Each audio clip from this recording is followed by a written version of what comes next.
Roube alguém em terra e você é um ladrão. Roube alguém no mar e você é um pirata. Crie um sistema financeiro com investidores, advogados, bolsa de valores ativa e retorno mensurável sobre o investimento e estará gerenciando um negócio.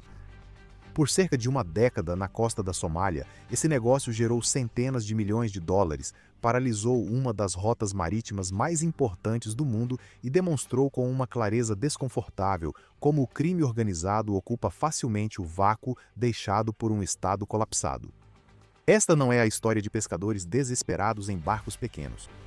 Foi aí que essa história começou, não foi aí que terminou. Se você seguir o dinheiro o suficiente, a imagem que surge é algo muito mais calculado e muito mais estruturado do que a narrativa romântica de comunidades costeiras levadas ao limite. Esta é a história de como a pirataria se tornou uma indústria e o que essa indústria revela sobre como as organizações criminosas realmente funcionam. O governo central da Somália colapsou em 1991. O que se seguiu não foi uma transição, nem um período instável rumo à recuperação. Foi uma fragmentação. O país se dividiu em zonas de controle concorrentes, dominadas por clãs, senhores da guerra e facções armadas, nenhum dos quais tinha capacidade ou incentivo para governar de forma significativa. Não havia exército, nem guarda costeira, nem autoridade reguladora de qualquer tipo sobre a vasta extensão do oceano que, tecnicamente, estava sob jurisdição da Somália. A linha costeira se estendia por quase 3.300 quilômetros, a mais longa da África continental, e cada quilômetro dela era um espaço sem governo. Toda organização criminosa precisa de um lugar onde as regras normais não se aplicam, sem fiscalização e onde os mecanismos de dissuasão falharam. A geografia da Somália estava à vista de todos, e quem depois construiu uma indústria ali percebeu isso antes dos demais. Frotas pesqueiras estrangeiras perceberam rapidamente esse vácuo e começaram a explorá-lo. Embarcações, principalmente do Irã e do Iêmen, invadiram as águas somalis e realizaram operações de pesca em escala industrial sem permissões, sem supervisão e sem prestar contas a ninguém. Eles usaram redes de arrasto projetadas para maximizar a captura, sem se importar com o custo ambiental. Redes que raspavam o fundo do mar, destruíam ecossistemas de corais e esgotavam estoques de peixes que sustentavam comunidades costeiras há gerações. Estimativas conservadoras calculam o valor anual dos frutos do mar extraídos ilegalmente das águas somalis em centenas de milhões de dólares. Cada dólar disso foi tirado diretamente de pessoas que não tinham nenhum recurso legal e nenhum governo a quem recorrer. Empresas europeias, incluindo entidades da Suíça e da Itália, estavam simultaneamente pagando facções locais corruptas para aceitarem seus resíduos. Resíduos industriais, resíduos químicos e, em alguns casos documentados, resíduos radioativos. Toneladas disso foram despejadas na costa e águas da Somália. Uma investigação da ONU mais tarde confirmou o que os moradores locais já sabiam por experiência própria, que a contaminação estava causando sérios danos à saúde humana em todas as regiões afetadas. A infraestrutura institucional que, em outros países, impediria esse tipo de exploração sistemática simplesmente não existia. O que ocupou essa lacuna era inevitável dadas as circunstâncias. Os primeiros incidentes do que o mundo acabaria chamando de pirataria somali eram, sob quase qualquer avaliação honesta, algo mais próximo de justiça vigilante do que de crime organizado.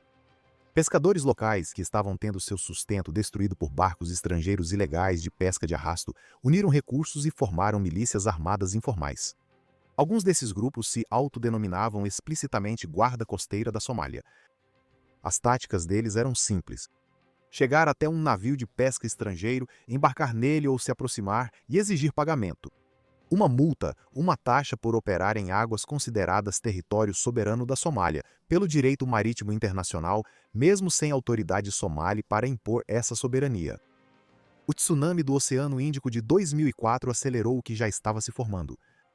Matou cerca de 150 pessoas na costa da Somália, destruiu barcos de pesca e equipamentos que famílias não podiam repor, contaminou o pouco de água potável disponível e golpeou uma economia já no limite.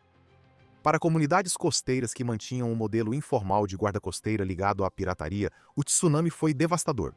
Para os senhores da guerra e líderes do crime organizado que viam ali uma oportunidade de negócio, foi algo bem diferente. Menos de um ano após o tsunami, a pirataria somali começou a mudar de maneiras que logo se tornariam impossíveis de ignorar. Em 2005, um novo modelo operacional havia surgido. Os ataques oportunistas em pequenos barcos estavam dando lugar a uma estratégia verdadeiramente arquitetada. A principal inovação foi a navio-mãe. Embarcações maiores, como navios de carga sequestrados ou comprados para esse fim, passaram a atuar como bases móveis no alto mar. Essa inovação mudou rapidamente a geografia operacional da pirataria somali. Os piratas usavam bancos de dados do setor de navegação para escolher alvos. Eles analisavam navios de carga e estruturas de seguro para avaliar o potencial de resgate antes de se comprometerem com uma operação. Isso não era uma improvisação desesperada. Isso era pesquisa de mercado. A lógica dos resgates, uma vez descoberta, era quase embaraçosamente simples. Você aguardava enquanto uma empresa de navegação, seguradora ou governo avaliava se o resgate era menor que o valor do navio, da carga e o custo político de perder a tripulação.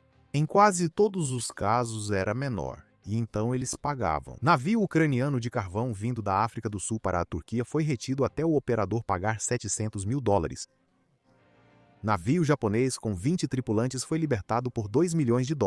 Diversos navios de carga, petroleiros e barcos de pesca cruzavam o Golfo de Aden e o Oceano Índico, cada um gerando pagamentos que financiavam novas operações e ainda restava dinheiro. Os valores não eram enormes pelos padrões das finanças globais, mas, comparados ao contexto econômico da Somália, onde o PIB per capita era de cerca de $500 por ano, até mesmo um resgate modesto representava riqueza que duraria gerações para os envolvidos. A notícia se espalhava rápido. Esses retornos atraíam investidores. No cenário fragmentado de poder da Somália, quem tinha capital para investir eram os senhores da guerra. Este é o momento em que a história muda profundamente. E é o momento em que a complexidade moral da narrativa inicial da pirataria começa a se dissolver. Eles passaram a financiar pirataria como firmas de private equity fazem com empresas do portfólio. Eles forneciam capital inicial, barcos, combustível, armas e o dinheiro necessário para manter a operação enquanto uma negociação de resgate se desenrolava por semanas ou meses. Eles recebiam boa parte de cada resgate pago. Os piratas que embarcavam nos navios eram mais como contratados do que mandantes. Eles assumiam o risco físico. Os senhores da guerra ficavam com quase todo o dinheiro num arranjo de trabalho reconhecível em qualquer setor. Em 2009, jornalistas da Reuters viajaram para uma cidade costeira na região de Puntland, no nordeste da Somália, que havia sido completamente transformada pelo dinheiro da pirataria em poucos anos. O que encontraram lá desafiava qualquer categorização fácil. A cidade criou uma bolsa de valores funcional. Não de forma metafórica, mas um mercado de investimentos real, onde moradores investiam capital em operações de pirataria e recebiam retorno financeiro conforme os resultados. Dezenas de empresas de pirataria atuavam ao mesmo tempo, cada uma realizando sequestros em diferentes fases de planejamento e execução. Um investidor local podia analisar opções, avaliar as melhores tripulações e alvos e comprar uma participação. Se a operação tivesse sucesso e um resgate fosse pago, o investidor recebia sua parte proporcional. Um morador disse à Reuters que ganhou $75 mil em poucos meses com um investimento bem escolhido. Em um país onde a renda anual média era em torno de $500, esse valor representa aproximadamente 150 anos de ganhos legítimos comprimidos em 8 semanas. A estrutura de incentivos era esmagadora. O investimento não se limitava à bolsa de valores. Piratas reinvestiam ganhos em suas comunidades, financiando escolas, custeando atendimento médico e empregando moradores como olheiros, fornecedores e na logística. O ecossistema econômico de uma operação pirata bem-sucedida era amplo e profundo. Senhores da guerra comandavam grandes operações e exibiam riqueza com mansões, carros de luxo e festas que viravam lendas locais. A mensagem para todo jovem que assistia era clara e inequívoca. Isso funciona. É isso que é sucesso aqui. Em 2008, os pagamentos anuais de resgate no Golfo de Aden e no Oceano Índico chegaram a cerca de 30 milhões de dólares, com uma média de 1 milhão de dólares por incidente. Em 2011, esses números já tinham mais que quadruplicado. Os resgates médios haviam subido para 5 milhões de dólares e os pagamentos totais do ano ultrapassaram 150 milhões de dólares. Só naquele ano, mais de 1.200 pessoas foram feitas reféns. 35 morreram em cativeiro. A indústria cresceu mais do que seus pioneiros poderiam imaginar. Nesse período, organizações piratas e alguns defensores na imprensa internacional sustentaram a narrativa de que toda a ação era uma retaliação justificada. O lixo tóxico despejado por empresas europeias, o peixe roubado por traineiras estrangeiras, a pobreza causada por décadas de exploração e negligência. Essas queixas eram reais, baseadas em evidências, e o argumento moral tinha peso genuíno. Em 2008, piratas que sequestraram um navio de carga ucraniano com tanques, munição e equipamentos militares disseram que usariam o dinheiro do resgate para compensar a Somália por danos ambientais causados pelo descarte de lixo estrangeiro. Foi uma notável encenação política e gerou cobertura internacional que tratou as motivações declaradas dos piratas com certo grau de seriedade. Piratas somalis frequentemente abordaram e capturaram navios do Programa Mundial de Alimentos da ONU que levavam alimentos, óleo, grãos e suprimentos médicos para civis na Somália, Uganda e Quênia. Essas não eram empresas estrangeiras tirando riqueza da Somália. Essas eram organizações humanitárias internacionais tentando alimentar o povo somali. Sequestrá-las para exigir resgate não era uma retaliação contra a exploração. Era roubar comida dos famintos para dar aos ricos. A estrutura moral não apenas ficou frágil, ela desmoronou completamente. Em abril de 2009, a crise coincidiu com o acontecimento que finalmente obrigou o mundo a prestar atenção de verdade. 4 piratas somalis embarcaram no navio porta-contêineres de bandeira americana Maersk, Alabama, enquanto ele viajava de Omã para o Quênia, fazendo a tripulação refém e exigindo 2 milhões de dólares. A tripulação do navio havia treinado exatamente para esse cenário e executou seu plano sem hesitação. A maioria se abrigou em um local seguro sob o convés. O capitão Richard Phillips se ofereceu como refém para garantir a segurança da tripulação e foi levado ao bote salva-vidas coberto pelos piratas restantes. A política de longa data do governo dos Estados Unidos é não negociar com sequestradores. O que eles fazem é enviar os militares. O USS Bainbridge chegou ao local em poucas horas. Atiradores de elite dos SEALs da Marinha posicionaram-se na popa e mantiveram mira no bote salva-vidas durante 5 dias de negociações. No dia 12 de abril, um dos piratas levantou seu AK-47 e apontou para o capitão Phillips. 3 atiradores atiraram juntos. 3 piratas morreram na mesma fração de segundo. O quarto, que subiu ao USS Bainbridge para negociar e ficou lá, foi detido e condenado em um tribunal federal em Nova York. Ele tinha 18 anos na época do ataque. O incidente foi posteriormente dramatizado no filme Capitão Phillips de 2013, estrelado por Tom Hanks. Os senhores da guerra não foram os únicos que construíram negócios lucrativos em cima da crise. Em Londres, o mercado de seguros agiu rapidamente. Subscritores especializados passaram a oferecer apólices de trânsito para embarcações no Golfo de Aden, custando de 10 a 15 mil dólares por travessia. Um executivo de seguros relatou que as consultas à sua empresa aumentaram 10 vezes rapidamente e os lucros cresceram cerca de 30 a 35% em um ano. Empresas de segurança privada também se motivaram. A empresa britânica Hart oferecia equipes de proteção armada em navios mercantes, cobrando de 120 a 180 mil libras por missão, conforme o tipo de embarcação e a duração da viagem. No norte da Itália, uma empresa de segurança promovia cursos de seleção e treinamento para contratados armados, chamados de guardas marítimos, embarcados em navios comerciais para evitar ataques de piratas. Empresas de segurança privada passaram a operar barcos de patrulha armados nas águas da Somália, além de proteger embarcações individuais. Os piratas somalis tinham armamento para afundar grandes embarcações, mas escolheram não usá-lo.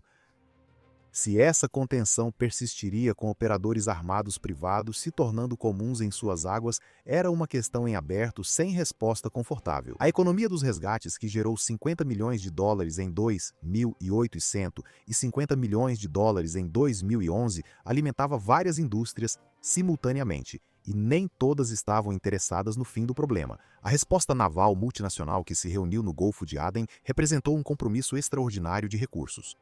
Quase 30 navios de guerra de pelo menos 16 países. A Operação Atalanta da União Europeia cobria uma área de patrulha maior do que os Estados Unidos continentais. Navios americanos, chineses, russos, indianos e da OTAN, todos operando simultaneamente em zonas sobrepostas. O custo operacional alcançava centenas de milhões de dólares ao ano. Os ataques continuaram aumentando. Os motivos eram estruturais e muito frustrantes para os comandantes. Piratas em alto mar se parecem com pescadores até deixarem de parecer. Quando um navio militar conseguia confirmar a intenção hostil, os piratas já estavam próximos ao alvo, usando a tripulação como escudo humano contra respostas militares. A estrutura legal para processar os suspeitos também era igualmente falha. A lei marítima internacional gerava ambiguidade sobre quando e como suspeitos de pirataria podiam ser detidos. O efeito dissuasor da prisão era mínimo. Mesmo com 30 navios de guerra nessas águas, o negócio seguiria enquanto a chance de sequestro bem-sucedido fosse maior que a de serem processados. O que deu certo não foi militar nem legal. Foi econômico. A indústria internacional de navegação desenvolveu e distribuiu amplamente um conjunto de diretrizes operacionais para embarcações que transitam por áreas de alto risco. Mangueiras de alta pressão para repelir invasores, arame farpado ao longo do casco, na linha d'água, cidadelas reforçadas onde as tripulações se trancavam, ativavam balizas de emergência e aguardavam resposta naval. Corredores de trânsito seguro designados, onde os navios viajavam em comboios com escolta naval. E de forma crucial, seguranças armados contratados eram enviados diretamente a bordo das embarcações mercantes. Essa única medida transformou o cálculo de risco para as operações de piratas mais do que qualquer desdobramento naval havia conseguido fazer. Um sequestro só ocorre ao abordar o navio, mas guardas armados tornam isso muito mais perigoso e incerto. Os sequestros chegaram ao auge em 2011. Após a ampla implementação das novas medidas, eles caíram drasticamente e se mantiveram baixos. Sem financiamento, não era possível recrutar tripulações, manter barcos ou sustentar operações. A indústria, que havia gerado 150 milhões de dólares em um único ano, encolheu com uma velocidade impressionante, não por causa de força militar, mas porque o modelo de negócios deixou de funcionar. A riqueza de uma década de pirataria não foi distribuída igualmente nas comunidades de origem. Os pescadores da guarda costeira original, jovens que correram os riscos físicos de abordar navios armados em mar aberto e comunidades costeiras que abrigaram piratas por uma parte dos lucros, nenhum vive em mansões. Os senhores da guerra que criaram e financiaram a indústria ficaram com a maior parte do valor, convertendo-o em ativos que permaneceram mesmo após o fracasso do negócio. Comunidades deixadas para trás mantêm os mesmos problemas que originaram a pirataria. A pesca ilegal por embarcações estrangeiras não parou completamente. Resíduos tóxicos despejados nas águas da Somália não foram removidos. A ausência de governança funcional, infraestrutura econômica e oportunidades legítimas que tornaram os jovens disponíveis para recrutamento não foi abordada de forma fundamental. O modelo de negócios da pirataria marítima baseada em resgate se tornou financeiramente inviável. As condições que permitiram seu sucesso seguem praticamente intactas. A pesca ilegal não parou. A contaminação não foi sanada. O vácuo de governança que tornou tudo isso possível não foi preenchido. Os senhores da guerra apenas passaram para a próxima oportunidade. Eles sempre fazem isso. Tchau por enquanto.